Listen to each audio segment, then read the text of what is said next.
ಯೋऽन्तಃ ಪ್ರವಿಶ್ಯ ಮಮ ವಾಚಮಿಮಾಂ ಪ್ರಸುಪ್ತಾಂ ಸಂಜೀವಯತ್ಯ ಖಿಲ ಶಕ್ತಿಧರಸ್ವಧಾಮ್ನ ಅನ್ಯಾಂಸತ್ತಚರಣಶ್ರವಣತ್ವಗಾದೀನ್ ಪ್ರಾಣಾನ್ನಮೋ ಭಗವತೆ ಪುರುಷಾಯ ತುಭ್ಯಂ.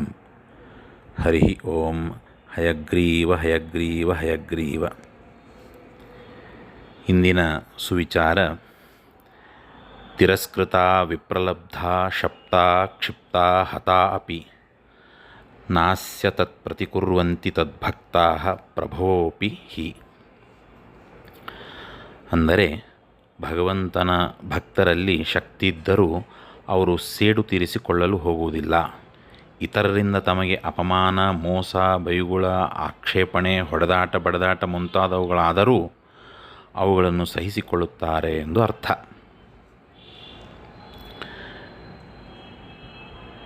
ನಮ್ಮ ಎಲ್ಲೋ ಸುತ್ತಮುತ್ತಲಿನ ಜನರೇ ಎಲ್ಲರ ಅನುಭವಕ್ಕೆ ಬರುವಂತಹ ಮಾತೆ ಇದು. ಎಲ್ಲರೂ ಒಂದಿಲ್ಲ ಒಂದು ರೀತಿಯಿಂದ ಅವಮಾನಗೊಳಿಸ್ತಾರೆ, ಮೋಸಗೊಳಿಸ್ತಾರೆ, ಯಾವುದೋ ರೀತಿಯಿಂದ ನಮ್ಮನ್ನು ನಿಂದಿಸ್ತಾರೆ. ನಮ್ಮ ಎಲ್ಲ ಚಟುವಟಿಕೆಗಳಿಗೆ ಆಕ್ಷೇಪಣೆಯನ್ನು ತಾವು ಮಾಡ್ತಾರೆ.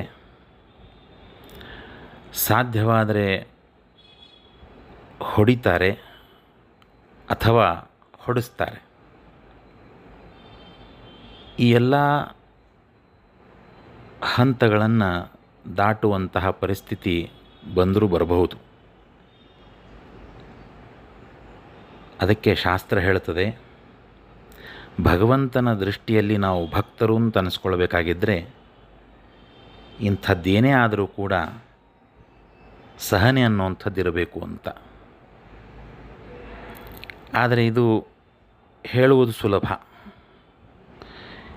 ಇದನ್ನು ಆಚರಣೆಗೆ ತರೋದು ಬಹಳಷ್ಟು ಕಷ್ಟ.